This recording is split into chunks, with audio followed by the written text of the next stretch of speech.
मित्रों, ओम नमः शिवाय। वेलकम है, स्वागत है एग्जाम विदेशम चैनल पर। टॉपिक क्या है, आइए। इंडियन पॉलिटी देख रही हैं, जैसा कि आप लास्ट टॉपिक भी देखा आपने, है ना। और ये टॉपिक भी इत्मीनान से कंप्लीट करेंगे। कंप्लीट वीडियो को देखिएगा और चैनल को अब तक सब्सक्राइब नहीं किया, चैनल को सब्सक्राइब कर लें। यह है जो बुक्स है आपकी महेश वाला सर की, यह कोई बताने योग्य नहीं है, पहले से ही सबको मालूम है। UP triple S C PET या कोई भी वनडे एग्ज़ाम पीसीएस से भी यार क्वेश्चन मिल जाता है इसमें, तो आप रिवीजन करिए, ठीक है। बाकी पढ़ना तो एनसीईआरटी है ही है पहले से, रिवीजन के लिए मोस्ट इम्पोर्टेंट है। तो क्या है, संघ राज्य क्षेत्र, यूनियन एंड टेरिटरीज, ठीक है। एक सेकंड, आइए करते हैं फिर स्टार्ट से। तो यह है अनुच्छेद 1 में 3 क्लॉज में भारत के राज्य क्षेत्र में निम्न क्षेत्र शामिल हैं: राज्यों के राज्य क्षेत्र, संघ राज्य क्षेत्र, ऐसे अन्य राज्य क्षेत्र जो अर्जित किए जाएं, ठीक है। जो अर्जित किए जाएंगे वो भी अनुच्छेद 1 में क्लॉज 3 में ही सम्मिलित होंगे। पॉइंट क्या है आपका, भारतीय संघ के अंतर्गत किस राज्य को सम्मिलित करने का अधिकार किससे प्राप्त है? तो संसद को प्राप्त है, ठीक है। विधानसभा, विधान परिषद, राज्यसभा किसी को नहीं, संसद को है ना। संसद में तो दोनों है ना, राज्यसभा, विधानसभा, सॉरी लोकसभा। संविधान के प्रथम अनुच्छेद के अनुसार भारत होगा राज्यों का संघ, ये प्रथम अनुच्छेद में ही है। भारत में कितने राज्य एवं संघीय प्रदेश हैं? तो आप बताएं। 28 राज्य एवं 8 संघीय प्रदेश, जिसमें राष्ट्रीय राजधानी क्षेत्र दिल्ली भी सम्मिलित है। नेक्स्ट पॉइंट क्या है, लोकसभा में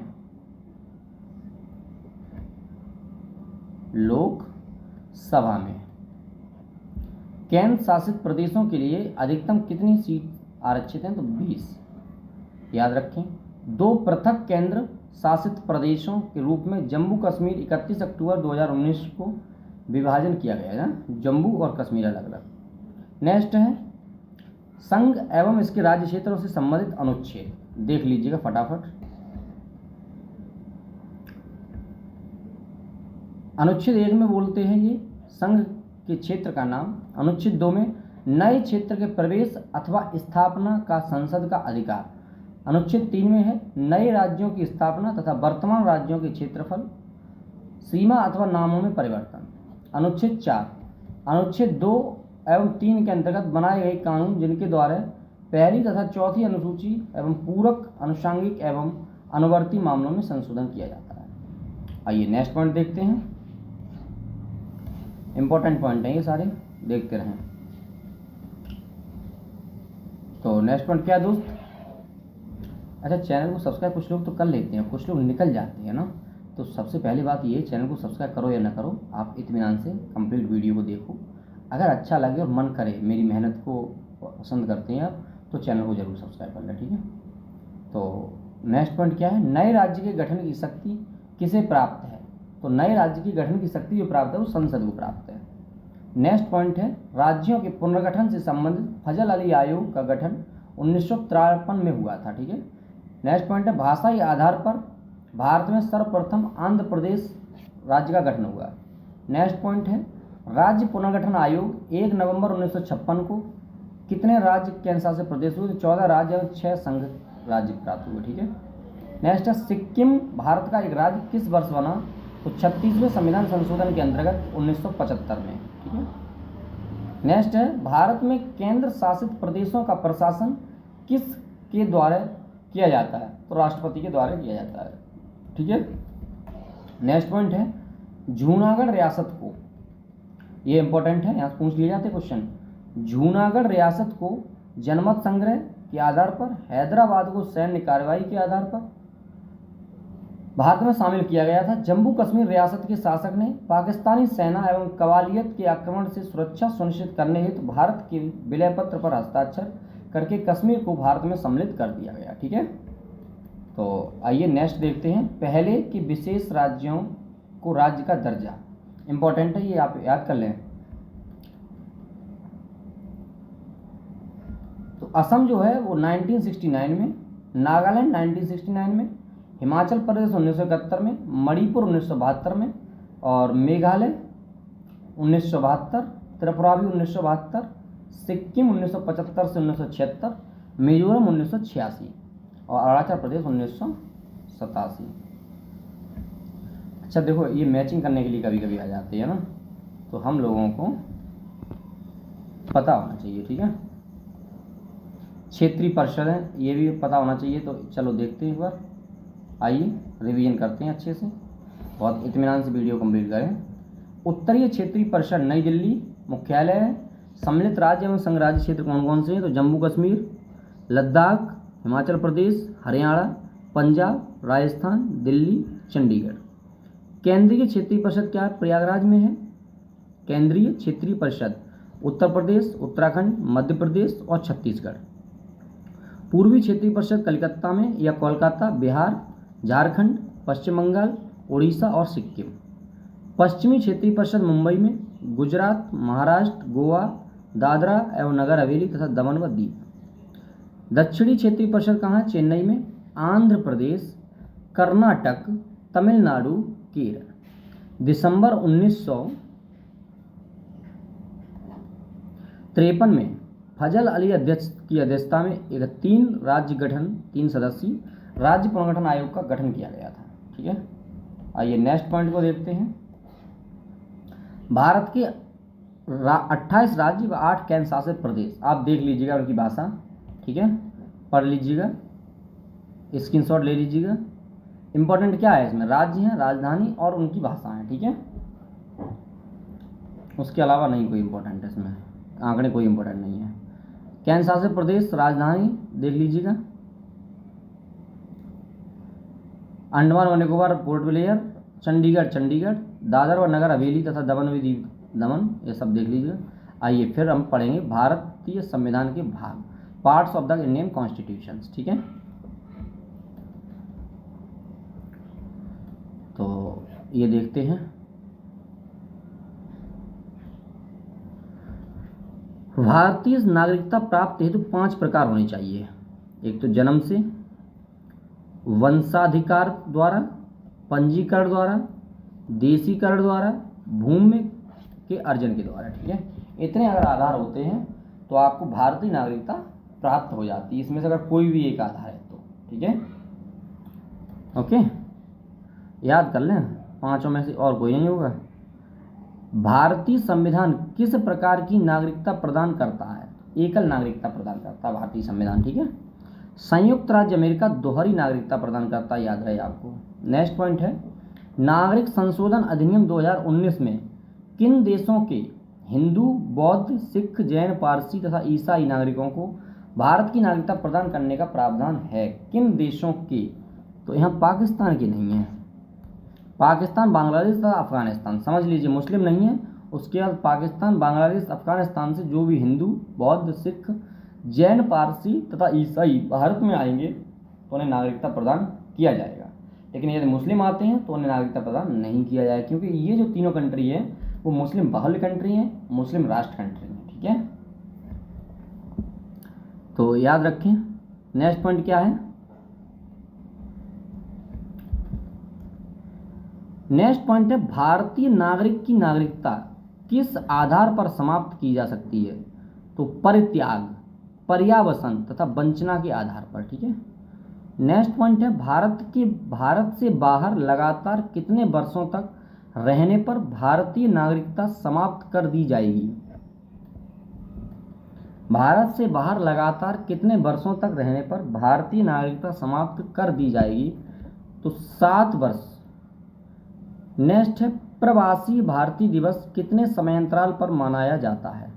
तो प्रति 2 वर्षों पर। प्रवासी भारतीय दिवस दोस्त कितने समयांतराल पर मनाया जाता है? तो 2 वर्षों तक, ठीक है, याद रहे और बहुत अच्छे तरीके से कंप्लीट करिएगा। इसी के साथ हम 2 मोटिवेशनल लाइन आपको सुनाते हैं जो आपका मन खुश हो जाएगा ना। क्या है? लक्ष्य यदि सर्वोपरि है तो फिर आलोचना कैसी? लक्ष्य हमारा यदि सर्वोपरि है तो फिर आलोचना कैसी? विवेचना और प्रशंसा कोई मायने नहीं रखता। यदि हमारा जो लक्ष्य है वो सर्वोपरि है तो चाहे आलोचना हो चाहे विवेचना हो, चाहे प्रशंसा हो, यह सब मायने नहीं रखता है, अपने लक्ष्य पर टिके रहिए। तो आइए नागरिकता से संबंधित प्रमुख अनुच्छेद देखते हैं।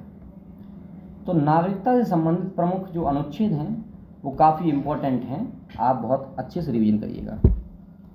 अनुच्छेद नंबर 5 है संविधान लागू होने के समय नागरिकता। अनुच्छेद नंबर 5 में लिखा है संविधान लागू होने के समय नागरिकता। अनुच्छेद 6 में पाकिस्तान से भारत को प्रवचन करने वाले व्यक्तियों को नागरिकता का अधिकार प्रवसन है। अनुच्छेद 7 बोल रहा है पाकिस्तान से प्रव्रजित व्यक्तियों के नागरिकता अधिकार। अनुच्छेद 8 बोल रहा है, देखो ये मैं आपको सूचित कर रहा हूँ कि यह जो क्लास ले रहा हूँ मैं पर डे, यह सिर्फ रिवीजन के लिए है। आप अगर नए स्टूडेंट हैं तो एक रिवीजन कर सकते हैं, लेकिन आप सोचो कि मैं इससे पूर्ण ज्ञाता हो जाए, आपको बुक्स पढ़नी पड़ेगी, आपको नोट्स पढ़ने पड़ेंगे, परीक्षा वाली पढ़ो, घटना चक्र पढ़ो और एनसीईआरटी पढ़ो, लक्ष्मीकांत पढ़ो, ये सब पढ़नी पड़ेंगी आपको, ठीक है। यह सिर्फ उन स्टूडेंटों को है जो वनडे एग्जाम की तैयारी कर रहे हैं और जो कई बार बुक्सों को पढ़ चुके हैं, उनके लिए रिवीजन मोस्ट इंपॉर्टेंट है, ठीक है। तो अनुच्छेद नंबर 9 क्या कहता है, जिस व्यक्ति ने स्वेच्छा से विदेशी नागरिकता प्राप्त कर ली उसकी भारतीय नागरिकता समाप्त मान ली जाएगी। जैसे अक्षय कुमार हैं, कनाडा की नागरिकता प्राप्त कर ली गई, उन्हें भारतीय नागरिकता रद्द हो गई। तो अनुच्छेद नंबर 10 है नागरिकता संबंधी अधिकारों की निरंतरता। अनुच्छेद नंबर 11 है संसद द्वारा कानून बनाकर नागरिकता अधिकारों का नियमन, ठीक है। नेक्स्ट पॉइंट क्या है, लक्ष्मी मल सिंघवी समिति किससे संबंधित है। तो याद रखें जो लक्ष्मी मल सिंघवी समिति दोहरी नागरिकता से संबंधित है। किसी व्यक्ति द्वारा भारतीय बैंकों में धन जमा करके भारत की नागरिकता नहीं प्राप्त की जा सकती। याद रहे, सोचो कोई बाहर का व्यक्ति हो, विदेशी, वो कहे भारत की बैंक में अपना धन जमा कर दें भारत की नागरिकता मिल जाएगी, ऐसा कुछ नहीं भाई। जमीन खरीदिए तो हो सकता मिल जाए आपको, तो दिया ही आधार। नेक्स्ट पॉइंट है भारतीय संविधान में एकल नागरिकता के प्रावधान किस देश से लिया गया है, तो ब्रिटेन के, ठीक है। नेक्स्ट पॉइंट आइए फटाफट चल रही है हम लोग। भारतीय मूल के व्यक्ति का कार्ड धारक भारत में नहीं खरीद सकता है कृषि भूमि, ठीक है। एनआरआई, पीआई, ओआईसीआई कार्ड धारक में तुलना, याद रखें तुलना। एक तरफ परिभाषा दी गई है, अप्रवासी भारतीय नागरिक जो साधारण भारत के बाहर निवास करता, भारतीय पासपोर्ट धारक, भारतीय मूल के व्यक्ति, स्वयं या उसका कोई पूर्वज भारतीय नागरिक रहा और वर्तमान में अन्य देश की नागरिकता प्राप्त जिसका सपोर्ट पासपोर्ट धारक है। विदेशी नागरिक ओसीआई, एक व्यक्ति जो विदेशी नागरिक कार्ड धारक हो तथा नागरिकता अधिनियम 1955 के अंतर्गत प्राप्त हुई है। भारतीय नागरिकता, ये भारतीय नागरिक ही किया रहता है, भारत में कम से कम 7 वर्षों के निरंतर निवास के आधार पर आवेदन कर सकते हैं। नेक्स्ट इसमें है ओसीआई में संविधान लागू होने या उसके बाद नागरिक था उस भूभाग का निवासी जो स्वतंत्रता के बाद भारत का अंग है। प्राप्त होने लाभ, सभी लाभ जो सामान्य भारतीय नागरिकों को प्राप्त हैं, कोई विशेष लाभ नहीं, भारतीय मूल के व्यक्ति कोई विशेष लाभ नहीं होगा, ठीक है, ये सब पढ़ लीजिएगा। वीजा नहीं बन सकता है प्रवासी भारतीयों का, भारतीय मूल के व्यक्ति का बन सकता है, ठीक है। एल.एम. सिंघवी की अध्यक्षता में गठित समिति ने प्रतिवर्ष 9 जनवरी को प्रवासी भारतीय दिवस मनाने की अनुशंसा की है। अब देखेंगे मूल अधिकार।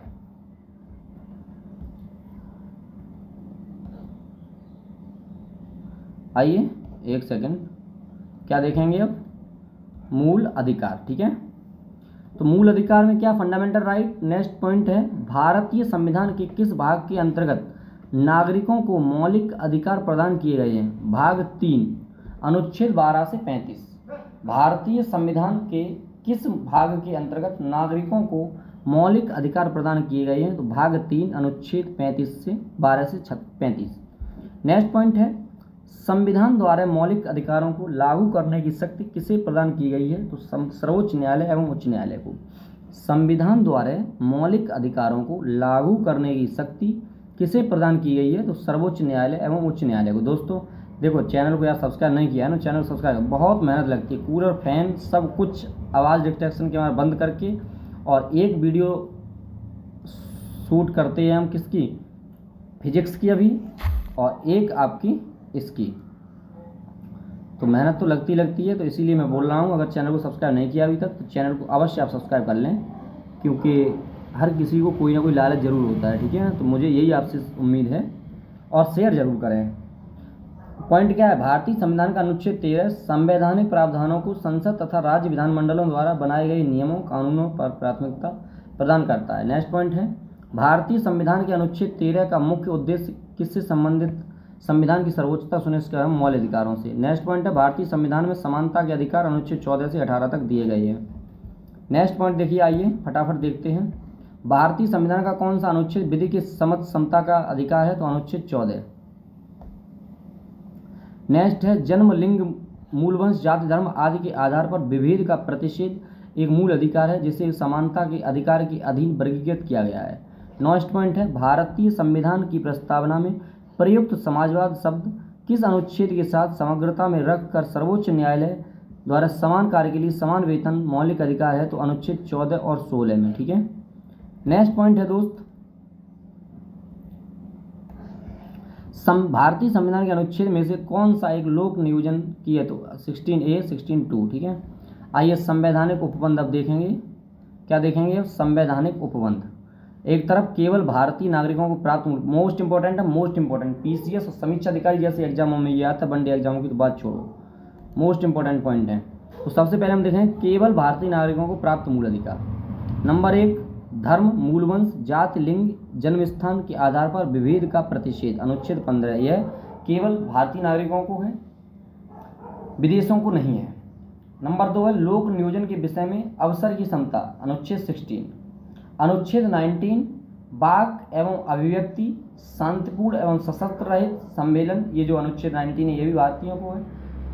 नंबर 4 है, अल्पसंख्यक वर्गों के हित का संरक्षण, अनुच्छेद 29। नंबर 5 है, शिक्षण संस्थानों की स्थापना और प्रशासन करने का अल्पसंख्यक वर्गों का अधिकार, अनुच्छेद 30। याद रखें 15, 16, 19, 29, 30 यह केवल भारतीय नागरिकों को है, विदेशियों को नहीं है।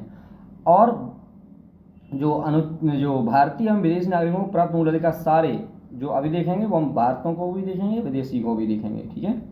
तो आइए, ये जो है अनुच्छेद 14 विधि की समता समता, अनुच्छेद 14 क्या है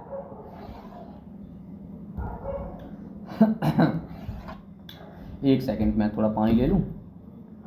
अनुच्छेद 14, 20, 21, 21A और 22 ये सब किसको है, यार बोतल में पानी नहीं है, चलिए कोई नहीं, तो देखते हैं। अनुच्छेद 14 विधि की समता समता विधियों का समान संरक्षण, यह भारतीय नागरिकों सहित विदेशी नागरिकों को प्राप्त है। अनुच्छेद 20 भारत को और विदेशी को दोनों को प्राप्त है। अपराधों के लिए दोष सिद्धि के संबंध में संरक्षण। अनुच्छेद 21 जीवन का अधिकार, जीवन जीने की गहन प्रवासन, बहुत अच्छे से जीवन जीने की अधिकार कैसे है, भारतीय को भी है और विदेशियों को भी है। अनुच्छेद 21A शिक्षा का अधिकार, भारतीयों को भी है विदेशियों को भी है, ठीक है। अनुच्छेद नंबर 22 कुछ दशाओं में गिरफ्तारी एवं निरोध से संरक्षण, भारतीय और विदेशी दोनों को है। अनुच्छेद 23 और 24 शोषण के विरुद्ध अधिकार, दोनों को है। अनुच्छेद नंबर 27, 28, 25, 26 धर्म एवं संस्कृति की स्वतंत्रता का अधिकार, दोनों को है। तो बहुत अच्छे तरीके से आप लोग देख रहे हैं, मुझे उम्मीद है। संविधान के किस अनुच्छेद के अंतर्गत अस्पृश्यता का उन्मूलन किया गया है, तो अनुच्छेद नंबर 17। नेक्स्ट पॉइंट है, संविधान में अस्पृश्यता परिभाषित नहीं है। अस्पृश्यता निवारण अधिनियम 1955 के अंतर्गत अस्पृश्यता को बढ़ावा देना एक दंडनीय अपराध है, ठीक है। अनुच्छेद नंबर 18 का उपाधियों का अंत से है, ठीक है। बहुत अच्छे तरीके से क्लास को देखिए, अभी बहुत अच्छे से ये कंप्लीट करूंगा मैं, कंप्लीट वीडियो करूंगा, कंप्लीट इंडियन पॉलिटी करूंगा मैं, ठीक है। तो क्या है नेक्स्ट पॉइंट, भारतीय संविधान के किस अनुच्छेद में वाक एवं अभिव्यक्ति, तो अनुच्छेद 19। प्रेस एवं स्वतंत्रता, याद रखें अनुच्छेद 19A, ठीक है। नेक्स्ट पॉइंट देखिएगा, अनुच्छेद 19 को थोड़ी गहनता से देख लीजिएगा क्योंकि यह मोस्ट इंपॉर्टेंट अनुच्छेद है, ठीक है। एक सेकंड भैया। तो अनुच्छेद वाक और अभिव्यक्ति की स्वतंत्रता अनुच्छेद 19(1)(a), 19(1)(b) में शांतिपूर्ण हथियार रहित सम्मेलन का अधिकार। 1(c), 19(1)(c) संगम या संघ या सहकारी समिति बनाने का अधिकार अनुच्छेद 19(1)(c), भारत के राज्य क्षेत्र में अबाध संचरण का अधिकार अनुच्छेद 1(d), कोई वृत्ति, आजीविका, व्यवसाय या व्यापार करने का अधिकार अनुच्छेद 1(g), भारत के किसी भाग में निवास करने व बसने का अधिकार अनुच्छेद 1(e), ठीक है, ये सब देख रहे हैं ना, देख लीजिएगा। आइए नेक्स्ट पॉइंट को देखते हैं। बहुत इत्मीनान से मस्ती से कंप्लीट वीडियो करिएगा, ठीक है। आप चाहे सब्सक्राइब करें न करें, लाइक करें न करें, अपने हित के लिए मात्र, अपने जीवन को स्वच्छ बनाने के लिए कंप्लीट वीडियो को रिवीजन करें, कोई हमें परवाह नहीं है। न करिए सब्सक्राइब, न करिए लाइक, न करिए कमेंट, न करिए शेयर, लेकिन खुद को पढ़ने के लिए तो अच्छे से देखिए ना, इसमें क्या प्रॉब्लम है। आओ पॉइंट को देखते हैं हम। नेक्स्ट पॉइंट क्या है, भारतीय संविधान के किस अनुच्छेद के अंतर्गत यह प्रावधान किया गया है कि किसी अपराध के अभियुक्त को स्वयं अपने विरुद्ध गवाह बनाने के लिए बाध्य नहीं किया जा सकता। किस अनुच्छेद में, अनुच्छेद 20(c). नेक्स्ट पॉइंट है, संविधान का कौन सा अनुच्छेद दोष सिद्धि के संबंध में दोहरे दंड स्व अभिशासन से संरक्षण है, तो अनुच्छेद 20। अच्छे से देखिएगा ना। भारतीय संविधान का कौन सा अनुच्छेद व्यक्ति की विदेश यात्रा के अधिकार संरक्षण प्रदान करता है, तो 21, जीवन जीने का अधिकार ही 21 में है। तो नेक्स्ट पॉइंट क्या है, मौलिक अधिकारों के अंतर्गत कौन सा अनुच्छेद बच्चों के शोषण के विरुद्ध प्रावधान से संबंधित है, तो ये है अनुच्छेद 24, ठीक है, देख रहे हैं ना। अब हमने बोल ही दिया, मत करो सब्सक्राइब, मत करो कुछ भी, लेकिन कंप्लीट देखो अच्छे से, अपने जीवन को बढ़िया बनाओ, व्यक्तित्व है ना, जॉब लो। तो क्या है, भारतीय संविधान के अनुच्छेद 25 में प्रयुक्त हिंदू शब्द में बौद्ध, जैन और सिख धर्म सम्मिलित है। 25 में जो है बहुत इंपॉर्टेंट है, इसमें मुस्लिम शब्द नहीं, सब धर्म सम्मिलित है। भारतीय संविधान के अनुच्छेद 25 में प्रयुक्त हिंदू शब्द में, हिंदू जो शब्द में है वो बौद्ध, जैन और सिख हिंदू में ही सम्मिलित है। नेक्स्ट पॉइंट क्या है, भारतीय संविधान के अनुच्छेद 32 मौलिक अधिकार दिया गया, ठीक है। नेक्स्ट पॉइंट क्या है, मौलिक अधिकारों का संरक्षक कौन है, तो न्यायपालिका है, संविधान का ही संरक्षक न्यायपालिका है ना। तो नेक्स्ट देखते हैं, भारतीय संविधान का अनुच्छेद 30(1) अल्पसंख्यकों को अपनी रुचि के शिक्षण संस्थाओं को स्थापित एवं संचालित करने का अधिकार संरक्षण प्रदान करता है, ठीक है। डॉक्टर भीमराव अंबेडकर ने मौलिक अधिकारों में से किसे संविधान का हृदय एवं आत्मा कहा है, तो संवैधानिक उपचारों का अधिकार, ठीक है। अनुच्छेद 32, डॉक्टर भीमराव अंबेडकर ने मौलिक अधिकारों में से किसे संविधान का हृदय एवं आत्मा कहा है, तो संवैधानिक उपचारों का अधिकार अनुच्छेद 32 को कहा है, ठीक है। अनुच्छेद 26 क्या बोल रहे हैं ये, आइए बाद में देखते हैं इसे, यहाँ से देखते हैं, ठीक है। कहाँ से, यहाँ से, यहाँ से, यहाँ, ओह माय गॉड, ये। तो आप लोग कंप्लीट अच्छे से देखें, ठीक है। क्या है, व्यक्तिगत स्वतंत्रता के अधिकार के लिए कौन सी याचिका दायर की जा सकती है, तो बंदी प्रत्यक्षीकरण। नेक्स्ट है, संसद को मौलिक अधिकारों में संशोधन का अधिकार किस बाद में निर्णय के आधार पर प्राप्त हुआ है, तो केशवानंद भारती बनाम केरल 1973। नेक्स्ट पॉइंट है, संपत्ति के मौलिक अधिकार को किस संविधान संशोधन के द्वारा मौलिक अधिकारों को श्रेणी से हटाकर केवल वैधानिक अधिकार बनाया गया, 44वें संविधान संशोधन 1978। वर्तमान समय में भारतीय संविधान के अंतर्गत संपत्ति का अधिकार किस प्रकार की अधिकार है, तो वैधानिक अधिकार, ठीक है। आइए नेक्स्ट देखते हैं, सूचना का अधिकार एक विधिक अधिकार है जो सूचना का अधिकार अधिनियम 2005 के माध्यम से प्रदान किया गया है। नेक्स्ट देखते हैं, अधिकार रूप से आर्थिक रूप से पिछड़े वर्ग को आरक्षण, तो ये कौन से में, अनुच्छेद 15(6), 16(6) में। नेक्स्ट पॉइंट दोस्त है, 6 से 14 वर्ष की आयु के बच्चों को प्रदत्त शिक्षा का अधिकार किस प्रकार का अधिकार है, तो मूल अधिकार, ठीक है। 300A में दिया गया है। नेक्स्ट पॉइंट है भारतीय संविधान द्वारा प्रदत्त संवैधानिक उपचारों का अधिकार गैर नागरिकों को भी उपलब्ध है। ठीक है। नेक्स्ट पॉइंट है कौन सा मूल अधिकार राष्ट्रीय आपातकाल में भी समाप्त या सीमित नहीं किया जा सकता है? तो याद रखें, व्यक्तिगत स्वतंत्रता तथा जीवन का अधिकार आर्टिकल नंबर 21, यह राष्ट्रीय आपातकाल में भी समाप्त नहीं किया जा सकता। हाँ, लेकिन आपके मनमानी ढंग से व्यवहार को तो समाप्त किया जा सकता है। आपका राष्ट्रीय आपातकाल है और अपना मनमानी करो, ऐसा नहीं। आप शांतिपूर्ण तरीके से जीवन जिए। ठीक है। तो यह हमारे आर्टिकल, जो कॉन्स्टिट्यूशन का आर्टिकल 91 है, ये एकदम परिपक्व है। तो नेक्स्ट पॉइंट क्या है? बंधुआ मजदूर मतलब उन्मूलन अधिनियम संसद द्वारा किस वर्ष पारित किया गया? तो वर्ष 1976 में। अब देखते हैं कुछ मूल अधिकार और इसके साथ ही देखते हैं उनके आर्टिकल्स। अच्छे इंपॉर्टेंट आर्टिकल हैं। ठीक है। तो देखें, ये सब यहाँ से नहीं चलेगा भाई, ये रब कर दीजिएगा ना। तो ये क्या है? समानता का अधिकार जो है वो आर्टिकल 14 से 18 में है। याद रखें, 14 से 18 में। और स्वतंत्रता का अधिकार जो है वो 19 से 22 तक। शोषण के विरुद्ध जो अधिकार है वो 23 से 24। और धर्म की स्वतंत्रता का जो अधिकार है वो 25 से 28। संस्कृति और शिक्षा संबंधी जो अधिकार है वो अनुच्छेद 29 से 30। संवैधानिक उपचारों का अधिकार 32 है। ठीक है। और अनुच्छेद 32 को ही संविधान की आत्मा कहा डॉक्टर भीमराव अम्बेडकर ने, याद रहे। अनुच्छेद 26 के अंतर्गत सभी धर्मावलंबियों को धार्मिक संस्था की स्थापना व धार्मिक कार्यों के प्रबंधन का अधिकार प्राप्त है। ठीक है। आइए नेक्स्ट पॉइंट को देखते हैं।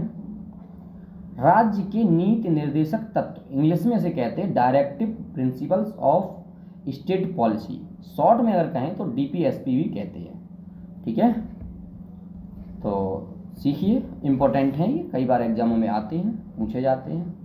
तो राज्य के नीति निर्देशक तत्वों को भारतीय संविधान में शामिल किए जाने का क्या उद्देश्य है? तो उद्देश्य तो सीधा है, सामाजिक आर्थिक लोकतंत्र को स्थापित करना। ठीक है। नेक्स्ट पॉइंट है कल्याणकारी राज्य की संकल्पना का समावेश संविधान में किस भाग में किया गया है? तो भाग 4, राज्य के नीति निर्देशक सिद्धांतों में। ठीक है। कल्याणकारी राज्य की संकल्पना का समावेश किया गया है। नेक्स्ट पॉइंट है संविधान, भारतीय संविधान में किसके अंतर्गत पंचायती राज प्रणाली की व्यवस्था की गई है? तो नीति निर्देशक सिद्धांतों के अंतर्गत ही की गई है। नेक्स्ट है समान आचार संहिता राज्य के नीति निर्देशक तत्वों का भाग नहीं है, किंतु समान नागरिक संहिता नीति निर्देशक तत्व है। याद रखें। नेक्स्ट पॉइंट, नीति निर्देशक तत्व सिद्धांत वाद योग्य नहीं है, क्लियर है। उसके आगे मैं अभी देखूंगा, पहले आइए नेक्स्ट ये वाली देखते हैं कुछ पॉइंट।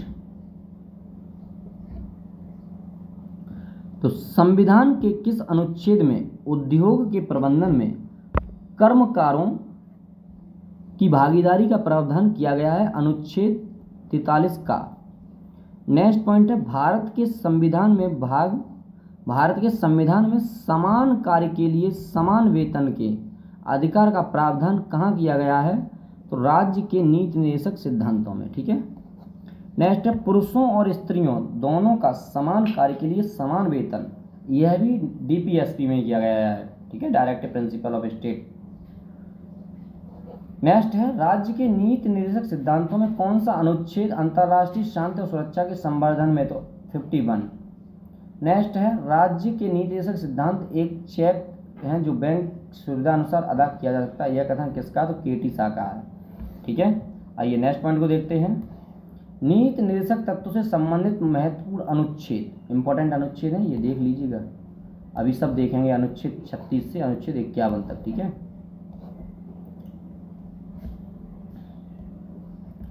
अनुच्छेद 36 क्या कहता है? देखिए, नीति निर्देशक तत्वों के संबंध में राज्य की परिभाषा। अनुच्छेद 37 बोलता है न्यायालय द्वारा प्रवर्तनीय न होना, यह न्यायालय में प्रवर्तनीय नहीं है। ठीक है।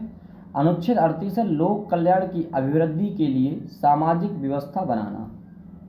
अनुच्छेद 38(2) 38(2) क्या कहता है? आय की असमानताओं को कम करने का प्रयास करना। ठीक है, अनुच्छेद 38(2) आय की असमानताओं को कम करने का प्रयास करना। नेक्स्ट है अनुच्छेद 39 का निःशुल्क विधिक सहायता उपलब्ध करना। अनुच्छेद 39 खा समुदाय की भौतिक संसाधनों का स्वामित्व नियंत्रण इस प्रकार। ठीक है, आइए नेक्स्ट देखते हैं, अनुच्छेद 39 घा देखते हैं।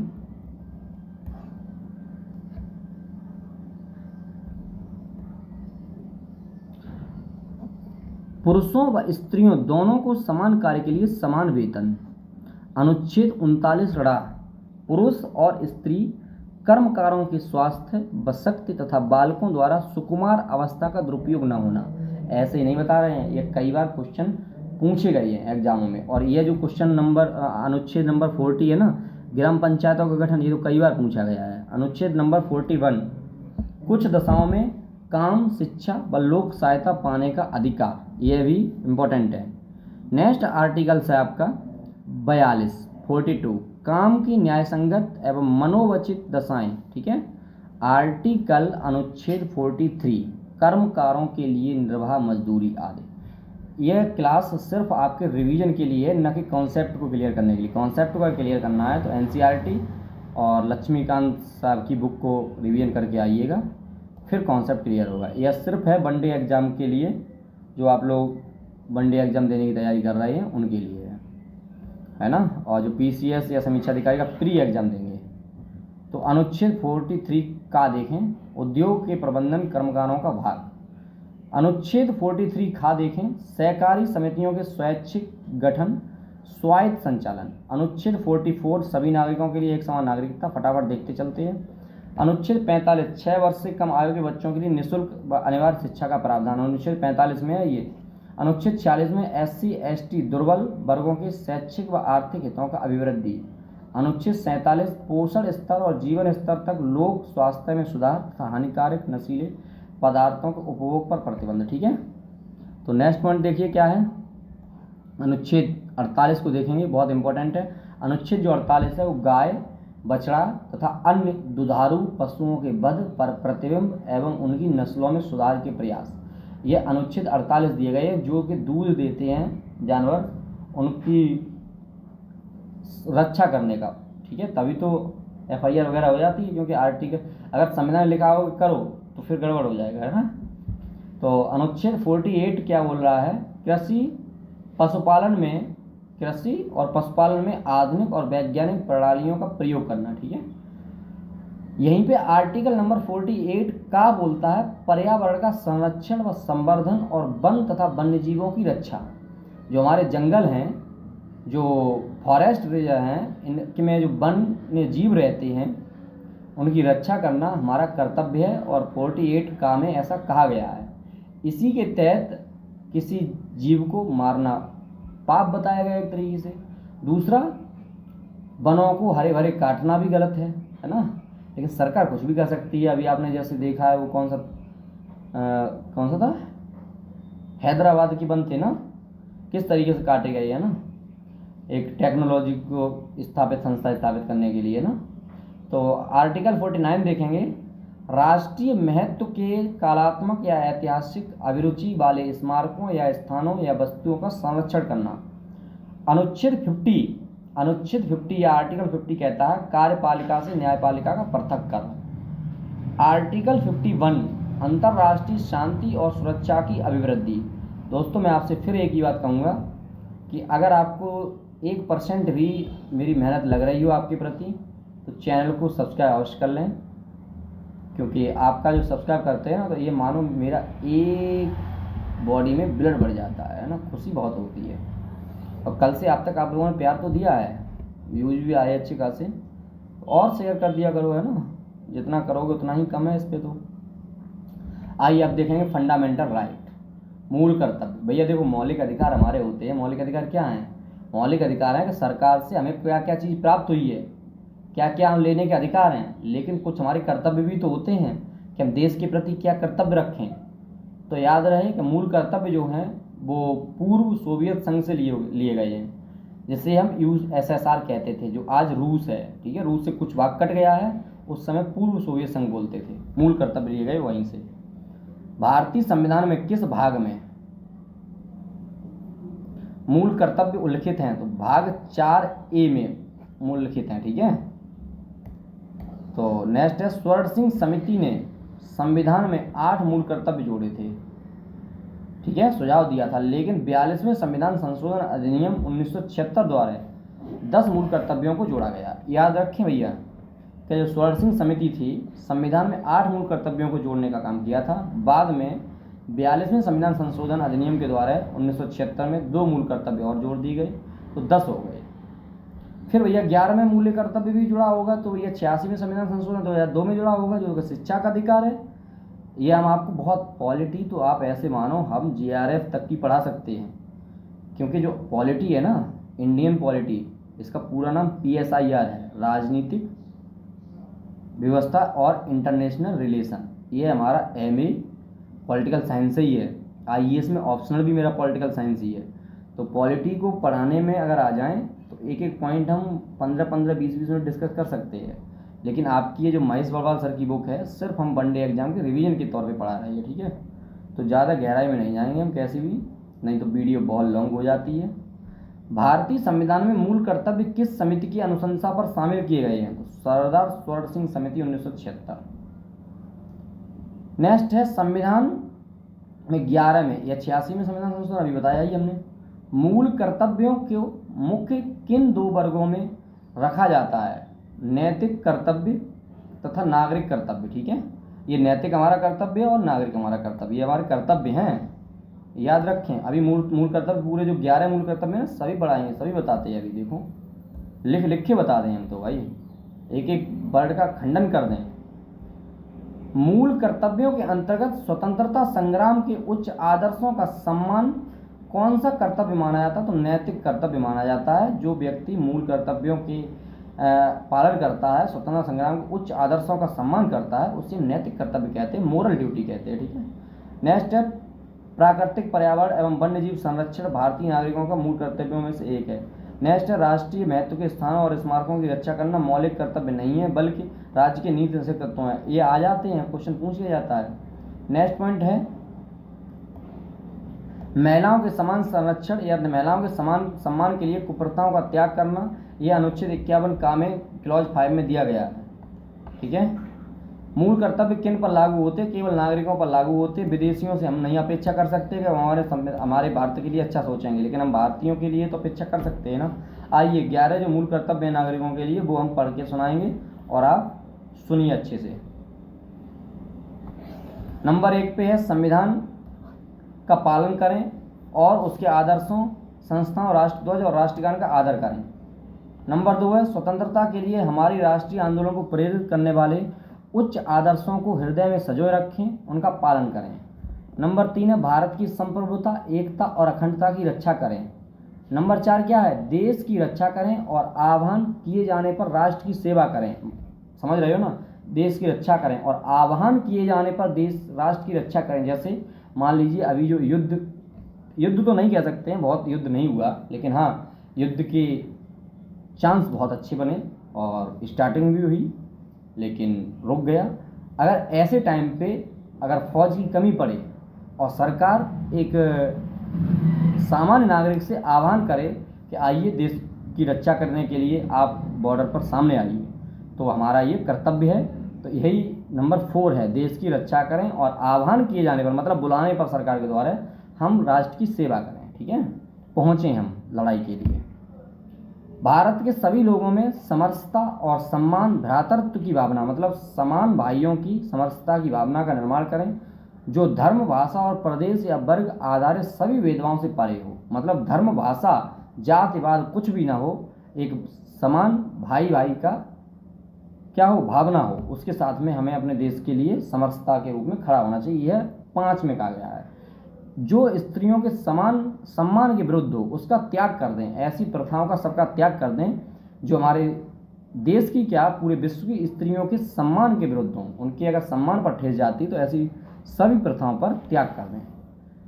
6 नंबर है, हमारी सामाजिक या सामाजिक संस्कृति की गौरवशाली परंपरा का महत्व समझें और उसका परिरक्षण करें। ठीक है। पॉइंट नंबर 7 है प्राकृतिक पर्यावरण, जिसके अंतर्गत वन, झील, नदी और वन्य जीव सम्मिलित हैं, रक्षा करें इनकी। पॉइंट नंबर 8 है वैज्ञानिक दृष्टिकोण, मानववाद, ज्ञानार्जन, सुधार की भावना की विकास करें। पॉइंट नंबर 9 है सार्वजनिक संपत्ति की सुरक्षा करें और हिंसा से दूर रहें। मौलिक कर्तव्य है हमारा, तभी तो कोई आंदोलन वगैरह होता है। तो जो सार्वजनिक संपत्ति होती है, जैसे रोडवेज है, ट्रेन है, पोस्ट ऑफिस है, बैंकिंग है, या कोई प्लेटफॉर्म, किसी XYZ जो सरकारी संपत्तियां हैं, इनकी हम रक्षा करें, हमारा ये कर्तव्य है। हम इनको डिस्ट्रॉय न करें, नष्ट न करें। ठीक है। ये अगर इनके खिलाफ आप जाते ये करेंगे तो सरकार आपके खिलाफ कोई भी एक्शन ले सकती है, आप उसमें कुछ भी नहीं कह सकते हैं। पॉइंट नंबर 10 कहता है कि व्यक्तिगत और सामूहिक गतिविधियों के सभी क्षेत्रों में उत्कर्ष की ओर बढ़ने का सतत प्रयास करें, जिससे राष्ट्र निरंतर बढ़ते हुए प्रयत्न व उपलब्धि की नई ऊंचाइयों को प्राप्त करे। 11 नंबर बोल रहा है 6 वर्ष की आयु से 14 वर्ष की आयु के बच्चों के माता पिता और संरक्षक जो भी उन्हें शिक्षा के अवसर प्रदान करें। 86वें संविधान संशोधन अधिनियम 2002 की धारा 4 द्वारा जोड़ा गया है। देखिए, मुझे बहुत अच्छे तरीके से मालूम होगा कि आप लोग थक रहे होंगे, लेकिन हमसे ज़्यादा नहीं थक रहे होंगे। कंटिन्यू 2 घंटे से इसी तरीके से मैं बोल रहा हूँ, चिल्ला रहा हूँ। और अगर आपसे मैं साझा करूँ तो फुल नाइट तो मैं पढ़ाई करता हूँ, उसके बाद मॉर्निंग में 7 o'clock के बाद यह वीडियो आपकी शूट करता हूँ। तो आप समझ सकते हैं पूरी नाइट का आदमी जगा हुआ, फिर यूट्यूब पे मेहनत ये सब करना कि चलो अब वीडियो शूट करते हैं, तो काफ़ी मेहनत होती है। लेकिन कुछ नहीं, जीवन को जितना कठिन बनाएंगे आप, जीवन को जितना कठिन बनाएंगे, जितना मेहनती बनाएंगे, वही आपको एक आरामदायक और सरल स्वभाव का जीवन व्यतीत करने का मज़ा आएगा, है ना। तो फालतू का अगर आप इधर उधर घूम रहे हैं, टहल रहे हैं, मज़े ले रहे हैं, कोई चुगली कर रहा है, कोई किसी दोस्त से चुगली कर रहा है, कोई कहीं नहीं रिश्तेदारियों में कहीं चुगली कर रहा है, इससे अच्छा है कि अपने जीवन को एक तरीके से जिए और पब्लिकली, मतलब किसी न किसी को आपके द्वारा अगर एक पॉइंट पर अगर फ़ायदा पहुंच रहा है तो बहुत अच्छे अनुभव की प्राप्ति होती है। ठीक है ना। आनंद की अनुभूति जो होती है वो इसी से होती है। आपकी जो कमेंट मिलती है ना हमें कि सर बहुत अच्छा लगा, आपकी वीडियोज़ बहुत अच्छी लगती है, आप सब्सक्राइब करते चैनल को, तो इससे मुझे थोड़ा सुख प्राप्त होता है और मुझे कोई लेना देना नहीं है। विजय इमैनुअल बनाम केरल राज्य 1986 क्या है ये? किसी व्यक्ति को राष्ट्रगान गाने के लिए बाध्य किया जा सकता है, सर्वोच्च न्यायालय ने किस मामले में ऐसा कहा? तो विजय इमैनुअल बनाम केरल राज्य 1986 में। ठीक है। आइए नेक्स्ट पॉइंट देखते हैं दोस्त। नेक्स्ट पॉइंट क्या है? नेक्स्ट टॉपिक ही होगा ना। आइए देखते हैं क्या है। हाँ, राष्ट्रपति टॉपिक है, मोस्ट इंपॉर्टेंट है। राष्ट्रपति से क्वेश्चन, कोई एग्जाम ऐसा नहीं जो बिना राष्ट्रपति के हो जाए, है ना। कोई एग्जाम नहीं है जो बिना राष्ट्रपति के आपका एग्जाम सफल हो जाए। राष्ट्रपति से क्वेश्चन ना आए, ऐसा हो सकता है? चाहे विश्व का कोई, सॉरी इंडिया का कोई एग्जाम हो ना, विश्व का नहीं, इंडिया का छोटे से बड़े से कोई एग्जाम हो। चलिए देखते हैं, 1 मिनट का ब्रेक ले लें तो उसमें ही आपको कुछ सुना भी दें। चलिए ब्रेक के टाइम पे अभी कुछ आपको मैं सुनाता हूँ। देखिए, हमने अभी आर्टिकल्स पढ़े थे और उसके बाद फंडामेंटल ड्यूटी पढ़ी। उसी में हमने फंडामेंटल ड्यूटी में अपने राष्ट्र के प्रति प्रेम पढ़ा, राष्ट्र के प्रति भावना जगी। तो उसी पे एक आधारित 2 लाइनें हम समझाते हैं, बताते हैं, गजल टाइप हैं। कोई पूछता है हमसे, क्या है? आप ये लाइन सुन के आप 1 घंटा और पढ़ सकते हैं। ठीक है। कोई पूछता है हमसे क्या तेरी कहानी है। ठीक है। कोई पूछता है हमसे क्या तेरी कहानी है, हम कह देते हैं हंसकर, हम कह देते हैं हंसकर एक सच्चे हिंदुस्तानी हैं।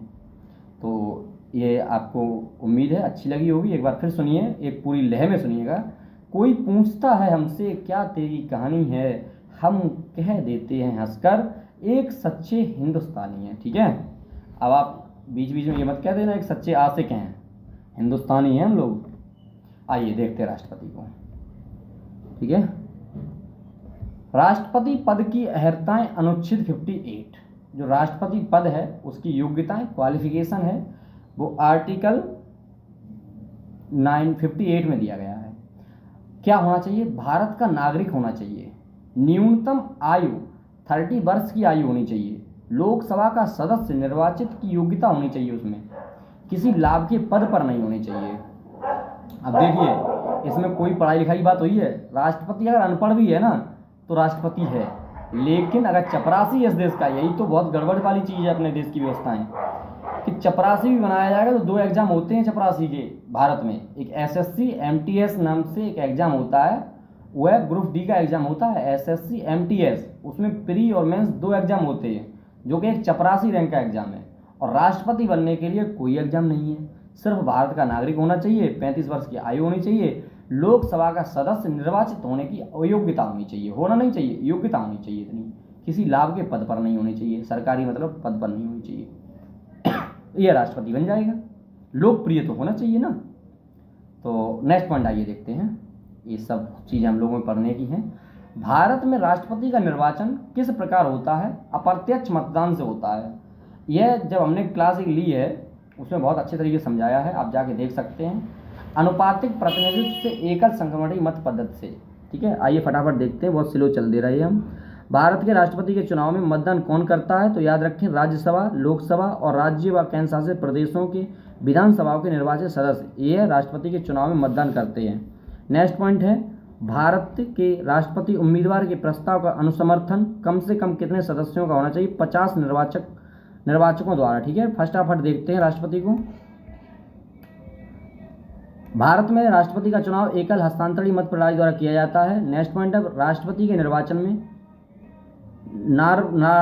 निर्वाचन में किसी राज्य का मुख्यमंत्री किसी स्थिति में मतदान करने के लिए पात्र नहीं होगा। याद रखें, यदि वह राज्य विधानमंडल में उच्च सदन का सदस्य हो, यदि वह विधानमंडल में उच्च सदन का सदस्य है तो वो पात्र नहीं है कि राष्ट्रपति के निर्वाचन में मतदान करे। अपना बात क्या, विधानमंडल में उच्च सदन का सदस्य हो तो नहीं, विधानसभा वगैरह वगैरह हो तो कर सकते हैं, ठीक है।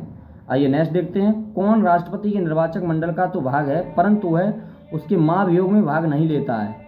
तो राज्यों के विधानसभाएं महाभियोग में भाग नहीं लेता है। ये संसद अथवा विधानसभा का कोई सदस्य राष्ट्रपति निर्वाचित हो सकता है, परंतु उस पर क्या शर्तें हैं? निर्वाचित होने के उपरांत उसे अपनी सदस्यता छोड़नी होगी। नेक्स्ट है, संसद के लिए राष्ट्रपति का अभिभाषण केंद्रीय मंत्रिमंडल। नेक्स्ट पॉइंट है, राष्ट्रपति की मृत्यु, पदत्याग अथवा हटाए जाने पर पद की रिक्ति 6 माह की सीमा के अंदर भरना होगा, ठीक है।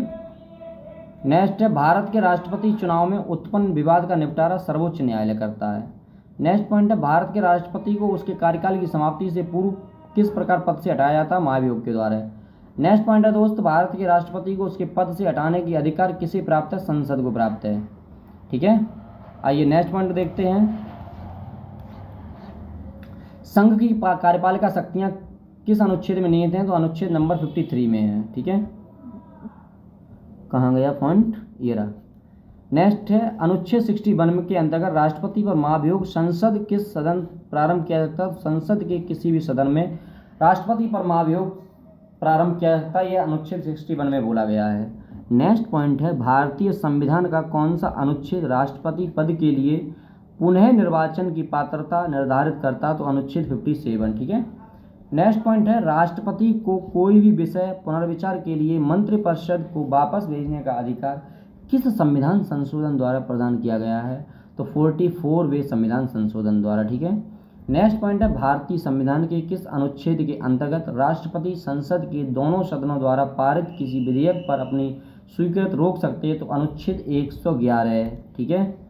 और किसी अनुच्छेद के अंतर्गत राष्ट्रपति कुछ आकस्मिकताओं में राज्यपाल के कार्यों के निर्वहन हेतु उपवन कर सकता है? तो यह आर्टिकल 160 है।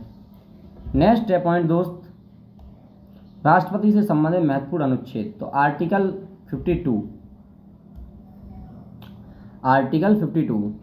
भारत का राष्ट्रपति, आर्टिकल 53 संघ की कार्यपालिका शक्ति, आर्टिकल 54 राष्ट्रपति का निर्वाचक मंडल, आर्टिकल 55 राष्ट्रपति के निर्वाचन की रीति, और इसका स्क्रीनशॉट ले लें फटाफट। आर्टिकल 56 राष्ट्रपति की पदावधि, और आर्टिकल 57 पुनर्निर्वाचन के लिए पात्रता, और आर्टिकल 58 राष्ट्रपति निर्वाचन होने के लिए अर्हताएँ। 59 में क्या है? राष्ट्रपति पद के लिए शर्तें। 60 में है राष्ट्रपति द्वारा शपथ या प्रतिज्ञान।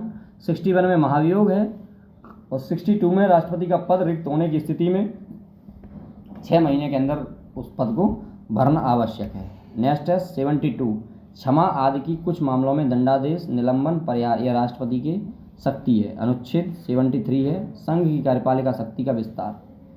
राष्ट्रपति को मृत्यु दंड के मामले में क्षमादान करने की शक्ति प्राप्त है, किंतु राज्यपाल के पास यह शक्ति नहीं है। आप याद रखें, राष्ट्रपति को मृत्यु दंड के मामले में क्षमादान कर सकता है, लेकिन राज्यपाल नहीं कर सकता है। ठीक है, आइए नेक्स्ट पॉइंट देखते हैं सारे। और इसके बाद जो उपराष्ट्रपति है, तो हम पहले ये देखेंगे ना राष्ट्रपति के कुछ पॉइंट जो हैं।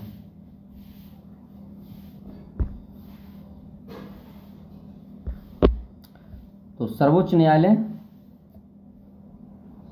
के न्यायाधीश को उसके पद से हटाने का अधिकार किसे प्राप्त है? राष्ट्रपति को प्राप्त है। ठीक है, नेक्स्ट पॉइंट है भारतीय संविधान का अनुच्छेद 143 राष्ट्रपति को उच्चतम न्यायालय से परामर्श करने की शक्ति प्रदान करता है। नेक्स्ट पॉइंट है राष्ट्रपति लोकसभा को कब भंग कर सकता है? केंद्रीय मंत्रिमंडल की अनुशंसा पर भंग कर सकता है लोकसभा को। ठीक है, नेक्स्ट पॉइंट है दोस्त, लोकसभा और राज्यसभा का संयुक्त अधिवेशन किसके द्वारा आहूत किया जाता है? तो राष्ट्रपति के द्वारा। अनुच्छेद 108 में है ये। ठीक है, मैं आपको बता दे रहा हूँ, उसमें लिखा नहीं है। लोकसभा और राज्यसभा का संयुक्त अधिवेशन किसके द्वारा आहूत किया जाता है? तो राष्ट्रपति के द्वारा। अनुच्छेद 108। नेक्स्ट, अच्छा, धन विधेयक किसमें अनुच्छेद में? 110। ये सारे अनुच्छेद याद रखिए।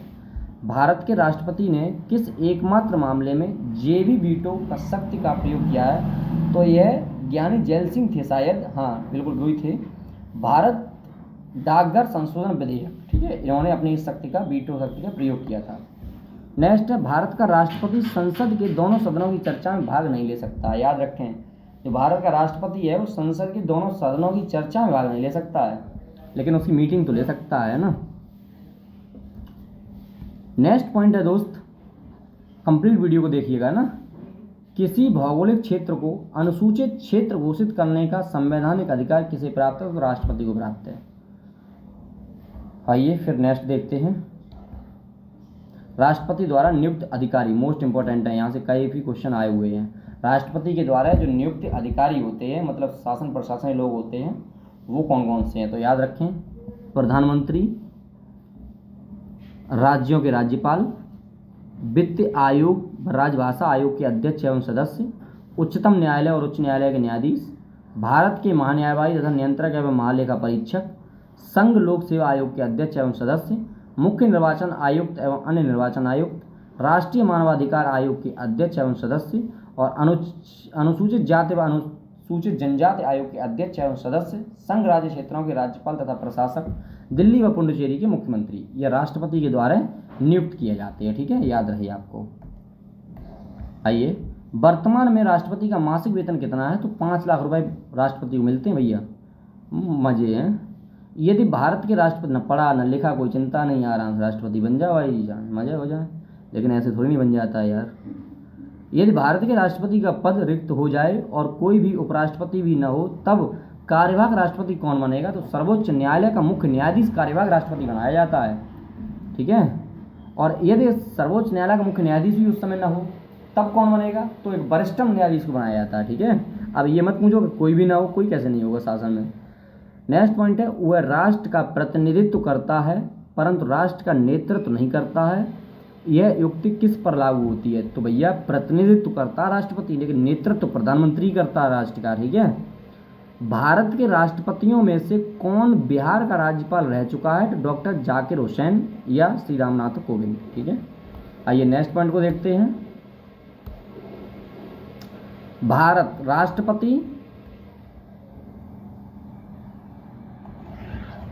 राष्ट्रपति के प्रसाद पर्यंत पद धारण करने वाले अधिकारी कौन से हैं? संघ के मंत्री, राज्यों के राज्यपाल, भारत का महान्यायवादी। एक विधेयक जो संसद में प्रस्तुत किए जाते हैं वह किस प्रक्रिया के बाद अधिनियम बन जाता है? तो याद रखें, राष्ट्रपति की हस्ताक्षर के बाद वह जो विधेयक है वो अधिनियम बन जाता है। ठीक है, बिल से एक्ट बन जाता है ना। जब कोई विधेयक संसद के दोनों सदनों द्वारा पारित कर दिया जाए तो राष्ट्रपति को उस विधेयक पर अपनी अनुमति रोकने का अधिकार होता है दोस्त। ठीक है, नेक्स्ट पॉइंट में मित्र है, निर्विरोध रूप से चुने गए भारत के प्रथम राष्ट्रपति कौन थे? तो नीलम संजीव रेड्डी थे, जो निर्विरोध रूप से चुने गए थे। यह राष्ट्रपति पहले हार गए, फिर निर्विरोध यही हो गए, याद रखें। भारत के राष्ट्रपतियों में से किनका संबंध ट्रेड यूनियन आंदोलन से रहा है? तो बार है बराहगिरी वैकंठगिरी का संबंध जो रहा है वो ट्रेड यूनियन आंदोलन से रहा है। नेक्स्ट पॉइंट देखते हैं, भारतीय संविधान भारत के राष्ट्रपति को राज्य के मुख्यमंत्री की नियुक्ति का अधिकार नहीं देता है। ठीक है। नेक्स्ट पॉइंट है, राष्ट्रपति का कार्यकाल कितना होता है? तो पद ग्रहण के दिन से 5 वर्ष तक। भारत के किस राष्ट्रपति का मिसाइल मैन की संज्ञा दी गई है? तो doctor APJ Abdul Kalam. APJ Abdul Kalam के बारे में बहुत अच्छी लाइन्स हैं। लाइन्स क्या हैं? उनके जीवन की एक कहानी ये है कि उन्होंने एयरफोर्स का एग्ज़ाम दिया था, डॉक्टर एपीजे अब्दुल कलाम ने, और वह एग्ज़ाम सफल नहीं हो पाई।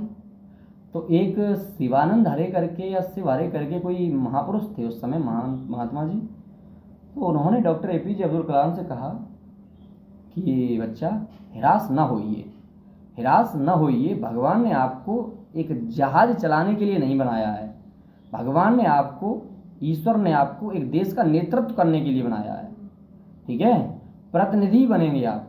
यह उन्होंने भविष्यवाणी की थी डॉक्टर एपीजे अब्दुल कलाम के लिए, और ऐसा ही हुआ। तो याद रखें, खुद को हतोत्साहित कभी ना करें। भारत के मुख्य न्यायाधीशों में से किसने राष्ट्रपति के रूप में कार्य किया? तो जस्टिस एम हिदायतुल्लाह एक ऐसे राष्ट्रपति थे जो भारत के मुख्य न्यायाधीश भी रहे थे। ठीक है। नेक्स्ट पॉइंट है, धन विधेयक को पुनर्विचार हित लौटाने का संवैधानिक विशेषाधिकार राष्ट्रपति के पास नहीं है। नेक्स्ट है, श्री रामनाथ कोविंद का भारतीय गणतंत्र के राष्ट्रपति के रूप में 14 और द्रौपदी मुर्मू का 15 में। ठीक है, याद रहे। वित्त आयोग की नियुक्ति कौन करता है? तो राष्ट्रपति करता है। राष्ट्रपति के रूप में डॉक्टर राजेंद्र प्रसाद ने, सबसे लंबी अवधि डॉक्टर जाकिर हुसैन ने